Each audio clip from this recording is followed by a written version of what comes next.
Good afternoon and welcome to the latest episode of Tom Talk Live. Purple Rain, Singing in the Rain, I Wish It Would Rain, The Rain Song, Here Comes the Rain Again, November Rain, and It's Raining Men Hallelujah. We sure could use some rain edition. I want to do a Tom Talk shout out to Newton High School. Newton High School offers a comprehensive high school experience with world-class academics, exceptional athletics, and innovative programs. It's not just about achievement, it's about the people that make it happen. Students learn the tools they need to succeed in life, whether it's through college, vocational, or work experiences. Newton High School recognizes the value and worth of every student as an individual and as a member of a community of caring at large. For more information on this and all the wonderful public schools in Newton, please visit newtonnj.org today. Event recap. The annual Halloween parade was well attended and the costumes were once again outstanding. People keep talking about the Invisible Man costume, but I personally couldn't see it. Thank you for everyone who participated. Congratulations to all of the successful candidates who ran for elected office. The Flags of Honor event was a beautiful display of patriotism, pride, and recognition of the hard work, dedication, and sacrifice of veterans and their families. Coming up, the annual holiday parade will be Saturday, November 30th at 10 a.m. on Spring Street. Town of Newton tree lighting is Friday, December 6th at 5 p.m. at Town Hall. In the last episode of Tom Talk Live, we had one of our other favorite principals, Kevin Stanton from Miriam Avenue School. Today, we continue our flagrant attempt for high ratings, social media influence, and more unlimited Newton Braves swag, so I can save money on my Brooks Brothers charge account, by interviewing the principal of our favorite high school, John Deeb from Newton High School. Great to have you on our program today, John. Thank you for having me. Thanks for having me. All right, tell us, what do you do for a living? Well, I'm currently the principal of Newton High School and have been in education for this is my 27th year or 26th year in public education in total. How long here and what was your immediate? So I started officially July 1st this past summer, so 4.5 months, very, very new to Newton High School as the principal. I'm not new to the Newton community. I've lived here for 12 years. I attended Sparta High School, so I've lived in Sussex County. So I'm very familiar with the area. In my career, I spent about 20 years coaching varsity basketball and teaching social studies, a few years at Sparta High School, many years at Roxbury High School. I became the assistant principal at Roxbury High School, and I fulfilled that job for 6 years, and then most recently I was a principal of a middle school in Bloomingdale in Passaic County, Walter T. Bergen Middle School, a lovely little middle school up in Passaic County. But when this opportunity came up last year with Principal Waldron retiring, I was fortunate enough to be selected for an interview and eventually for the position. Great. How did your upbringing impact the choices you made with your education and career? Well, I think my upbringing had a big impact in that I had great teachers and great coaches. They really were the ones to influence me into this career, which didn't happen until late into my college years. I was exploring other careers, and eventually I remembered some of my teachers, some of those people that had a big influence on me, and I said I want to do what they did. So I got into this career. If you could go back in time and give advice to the younger version of yourself, what advice would you give and why? I wouldn't change too much. If any advice, I wish I could have, known what I wanted to do for a career a little earlier. As I said, I changed majors in college late. I had to go back for my master's right away to earn my teaching certification. I explored some college coaching opportunities for a couple of years, which was a great experience, and I learned a lot from it. But if I could do anything, I'd go back and get into this career immediately. What do you consider to be your greatest life or career achievement? I think, in this profession, you have the ability to impact so many people in a positive way, and you do that as much as you can, and you know that you've influenced people. So just little things like when a former student tells me, I'm a social studies teacher now because I had your class. Or just this past weekend, I was at a wedding of a former student athlete of mine. So those are the rewards you know that are satisfying in this career, and I think those are the things I'm most proud of. If I could give you a do-over, is there one project or life decision? I know you talked about jumping in. Is there anything else that you would do over, or is that predominantly you would want to start the career? I think I think that I do. I jumped out of education to give college coaching a chance. I really was passionate about basketball as a young person, and I coached it when I was teaching. I had a chance to go to Lehigh University, which is a Division I basketball program, as an assistant coach. And again, you learn from your failures and things that don't work out, probably more so than your successes. And those 2 years I spent there, I learned a lot, but it wasn't successful. We didn't win, and therefore you get fired when you don't win in college sports. But it put me back into public education, and that's been very good for me ever since then. What was the most challenging experience you went through in your life, and how did you persevere? The answer to that question is no doubt some personal family things and losses that can happen in life, and but persevered through those things, just like if you're lucky enough to have people in your life that are supportive. I had a great family upbringing. I have a strong family with my wife and daughter, so those are the people that will help me get through those tough times. All right, tell the viewers, what's a typical day like, and I know there is none, but let's pretend, what's a typical day like for a high school principal? There's absolutely no doubt there's no typical day in high school, and that's one of the things I love about it the most.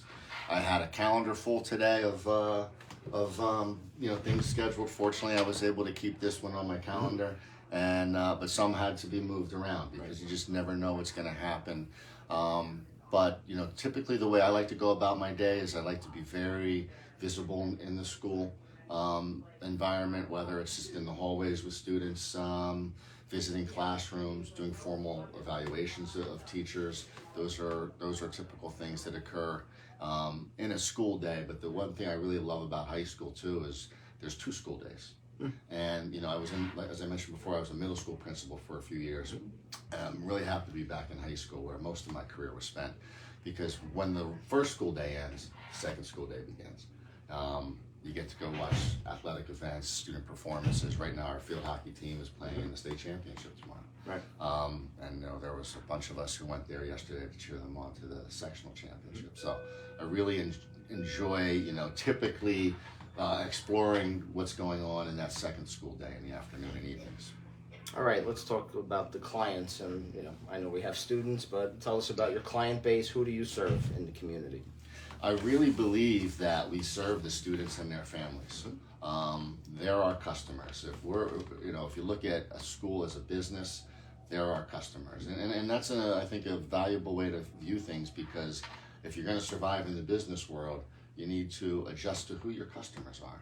And in public education, we know that our customers are different than they were 20 years ago, and probably certainly different than 5 years ago before the COVID-19 pandemic. So. The perspective I try to have is we're serving families and we're serving students. So let's talk about that. So you started in education some years ago. How specifically have things changed? They've changed quite a bit, and in some ways they haven't. You have interactions with kids throughout the day, and they're still kids. They're the same, going through the same things I did as a 17-year-old, for example. But the world is so different, and the technology, as we know, is so different. And I think from the beginning of my teaching career till now, it's the technology that's changed how instruction's delivered in the classroom, how students learn. Certainly, there's a lot of positives with technology, but then we also have those problems with social media and constant social pressure and cell phones and dealing with those things. It has changed our jobs a lot. I'm sure you deal with all kinds of challenges. What are some of the more interesting challenges you've dealt with, either here in Newton or elsewhere? They're just, I think, because each family is different and has a different dynamic and maybe has a different set of challenges, that it just keeps us working to find different solutions and working with people to be creative and helping support students and families. But there's a lot of different cases that come and challenges that come across our desks as school administrators for sure. What differentiates Newton High School from other high schools?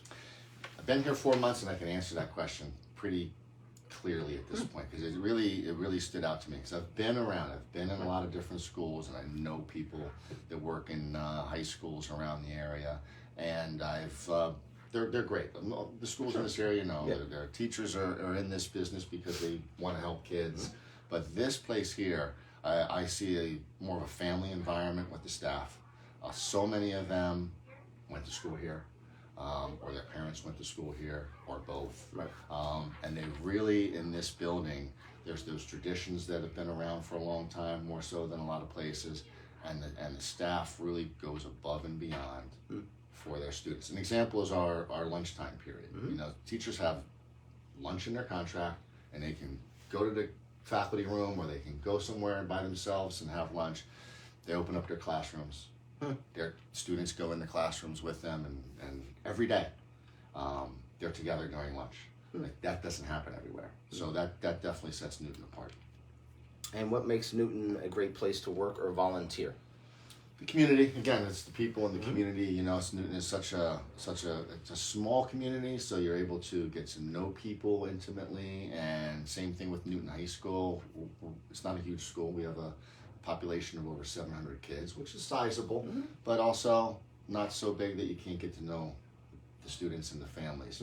And then you combine that with being, I think, the county seat, and having all the organizations and businesses in town helps us with our community school philosophy.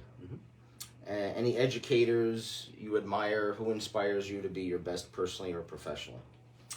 I think, as I said, getting into this career, I was inspired by some of the educators that I had as a kid. What the teachers here can, inspire you all the time with the ideas they have, or where they go, like I said, above and beyond to help out a kid. But what definitely motivates me is the students, the kids. It's important to me that they have a great experience. Not every kid's going to. We know that's probably not possible, but my motivation every morning getting up and working is just, let's make it a good day for the students. That's what really drives me. All right, some fun questions. Yes. If aliens landed in front of you, and we know they're real, and in exchange for anything you desired, offered you any position on their planet, what would you want and why? Do they have golf on their planet? Whatever you want. I would love them to bless me with the skill to be a professional golfer. Okay. If you had to be shipwrecked on an island, but all your human needs were taken care of, what 2 items would you want to have with you and why? I'm shipwrecked by myself. You're by yourself. Tom Hanks. Yep. I don't want a volleyball named Wilson. That's it. In this case, I would want the ability to have some power and technology to stay connected to people. I think it's so important that we're connected to each other. It's a basic human need. All right, so we'll get you Starlink from Elon Musk, There you go. and then you can do a yes. little plug. Favorite cartoon? Bugs Bunny. Favorite food? I like it all. I like it. It's one of the things I like about Newton is the diversity. You're going out tomorrow night. Where are you going? What kind of food? Wow. You got to pick. My family is very basic eaters, but if I have a choice, Thai food. Didn't see that coming. Favorite movie? Hoosiers, the story of the Indiana high school basketball team that overcame the big schools to win the championship. Gene Hackman. Gene Hackman. Superhero? Who are you picking? I was a Flash as Wow. a kid. Interesting. I love the speed. Yeah, okay. Favorite sports team? No doubt the Pittsburgh Steelers. I was born in Pittsburgh. Who's ever had that one? Brainwashed from my childhood to be Pirates, Steelers, Penguins. Yep. Never had that one. That's a tough. Steeler that's a Nation. tough- I'm Very big. favorite musical band or act? Bruce Springsteen. And tell us what you love about the county of Sussex and the town of Newton. Again, I think there's that like community feel. There's nature, but there's like in Newton, there's so many opportunities, different restaurants, different businesses. But I definitely like the little bit slower pace of of Sussex County too. I went to college in New York City. Growing up, I was born in Pittsburgh, but I lived in Michigan, I lived in Ohio, I've lived in Passaic County, I've lived in Camden County, and then Sussex County, all before 10th grade. But definitely there's the people and the pace is nice. Any interesting programs or projects going on that you want to highlight for the viewers? You mentioned community schools, but is there anything that jumps out at you that you want them to know about that's pretty innovative or interesting? At Newton High School, we have, for the size of our school, so many electives for the students to choose from. You know, when I was looking into, when I applied for the job, you want to inform yourself more on the school, and then the co-curricular programs. It's just unbelievable how many offerings there are for the size of our student population. And when you talk about Newton right now, athletics is successful and been a great tradition, but then if you get into our robotics, our FBLA, Future Business Leaders of America, is bigger than anywhere I've ever seen it before. Wow. And then of course, going all the way back in time till today, our FFA program. Those things just really stand out. Fun fact, Tom Talk was vice president of FBLA. True story. Really? Yes. All right, John, thank you for being a good sport and legendary guest. That's a wrap. Check us out on Facebook and Instagram for further updates on Town of Newton events, happenings, and more. Russo out.